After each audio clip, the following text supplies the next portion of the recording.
कहानी लंकाधीराज रावण से शुरू होती है। रावण अपने राज्यकाल में बहुत अत्याचार करता था। उसके अत्याचार से पूरी जनता त्रस्त थी, यहाँ तक कि देवतागण भी, क्योंकि रावण ने ब्रह्मा जी से अमर होने का वरदान ले लिया था।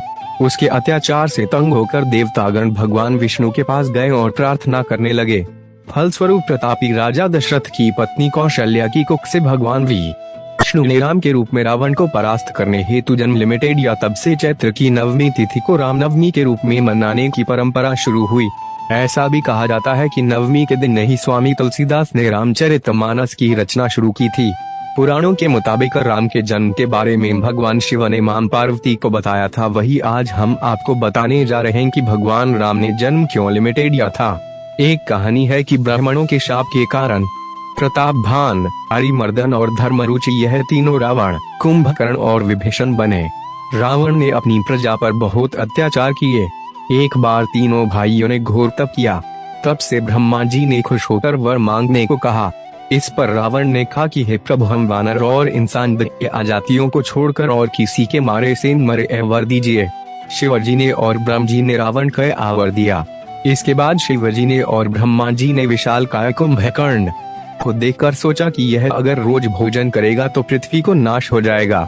तब मां सरस्वती ने उसकी बुद्धि फेर दी और कुंभकर्ण ने 6 माह की नींद मांग ली। विभीषण ने प्रभु के चरणों में अनन्य और निष्काम प्रेम की अभिलाषा जताई।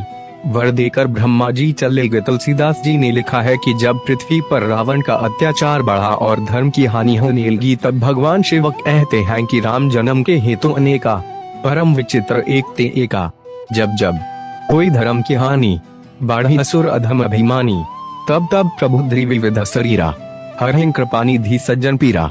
यानी जब जब धर्म का ह्रास होता है और अभिमानी राक्षस प्रवृत्ति के लोग बढ़ने लगते हैं, तब तब कृपानिधान प्रभु भांति भांति के दिव्य शरीर धारण कर सज्जनों की पीड़ा हरते हैं। वे असुरों को मारकर देवताओं को स्थापित करते हैं, अपने वेदों की मर्यादा की रक्षा करते हैं। यही श्री राम जी के अवतार का सबसे बड़ा कारण है। जब राम को एक तरफ राज तिलक करने की तैयारी हो रही थी, तभी उसकी सौतेली मां कैकेयी अपने पुत्र भरत को अयोध्या का राजा बनाने का षड्यंत्र रच रही थी। यह षड्यंत्र बूढ़ी मंथरा के द्वारा किया गया था। रानी कैकेयी ने एक बार राजा दशरथ की जीवन की रक्षा की थी। तब राजा दशरथ ने उन्हें कुछ भी मांगने के लिमिटेड डे पूछा था, पर कैकेयी ने कहा समय आने पर मैं मांग लूंगी। उसी वचन के बल पर कैकेयी ने राजा दशरथ से पुत्र भरत के लिमिटेड अयोध्या का सिंहासन और राम के लिमिटेड दे 14 वर्ष का वनवास मांगा। श्री राम तो आज्ञाकारी थे, इसलिए उन्होंने अपने सौतेली मां कैकेयी की बातों को आशीर्वाद माना और माता सीता और प्रिय भाई लक्ष्मण के साथ 14 वर्ष का वनवास व्यतीत करने के लिमिटेड दे राज्य छोड़कर चले गए। इस असीम दुख को राजा दशरथ सह नहीं पाए और उनकी मृत्यु हो गई। कैकेयी के पुत्र भरत को जब यह बात पता चली तो उसने भी राजगद्दी लेने से इनकार कर दिया। रामायण में 14 वर्ष का वनवास, Ramayan 14 years of exile। Ram, Sita और लक्ष्मण वनवास के लिमिटेड डे निकल पड़े। रास्ते में उन्होंने कई असुरों का संहार किया और कई पवित्र और अच्छे लोगों से भी वे मिले। वे वन चित्रकूट में एक कुटिया बनाकर रहने लगे। एक बार की बात है, लंका के असुर राजा रावण की छोटी बहन शूर्पणखा ने राम को देखा और वे मोहित हो गई। उसने राम को पाने की कोशिश की, पर राम ने उत्तर दिया, मैं तो विवाहित हूँ, मेरे भाई लक्ष्मण से पूछ के देखो। तब शूर्पणखा लक्ष्मण के पास जाकर विवाह का प्रस्ताव रखने लगी, पर लक्ष्मण ने साफ इनकार कर दिया। तब शूर्पणखा ने क्रोधित होकर माता सीता पर आक्रमण कर दिया।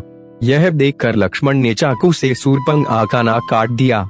कटी हुई नाक के साथ रोते हुए जब शूर्पणखा लंका पहुंची तो सारी बातें जानकर रावण को बहुत क्रोध आया। उसने बाद रावण ने सीता हरण की योजना बनाई। रामायण में सीता हरण कठ योजना के तहत रावण ने मारीच राक्षस को चित्रकूट के कुटिया के पास एक सुंदर हिरण के रूप में भेजा। जब मारीच को माता सीता ने देखा तो उन्होंने श्री राम से उस हिरण को पकड़ के लाने के लिमिटेड कहा। सीता की बात को मानकर राम उस हिरण को पकड़ने उसके पीछे पीछे गए और लक्ष्मण को आदेश दिया कि वो सीता को छोड़कर कहीं ना जाए। बहुत पीछा करने के बाद राम ने उस हिरण को बाण से मारा। जैसे ही राम का बाण हिरण बने मारीच को लगा, वे अपने असली राक्षस रूप में आ गया और राम के आवाज में सीता और लक्ष्मण को मदद के लिमिटेड डे पुकारने लगा। सीता ने जब राम के आवाज में उस राक्षस के विलाप को देखा तो वो घबरा गई और उसने लक्ष्मण को राम की मदद के लिमिटेड वन जाने को कहा। लक्ष्मण ने सीता माता के कुटिया को चारों ओर से लक्ष्मण रेखा से सुरक्षित किया और वो श्री राम की खोज करने वन में चले गए। योजना के अनुसार रावण एक साधु के रूप में कुटिया पहुंचा और भिक्षाम देहि का स्वर लगाने लगा।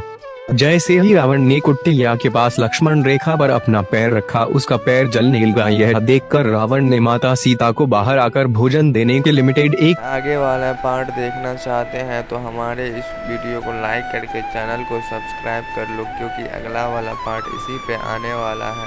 तो आप लोग हमारे इस चैनल पर जुड़े रहें और ऐसा ही कथा सुनना चाहते हैं तो हमारे इस वीडियो को लाइक करके चैनल को सब्सक्राइब कर दें।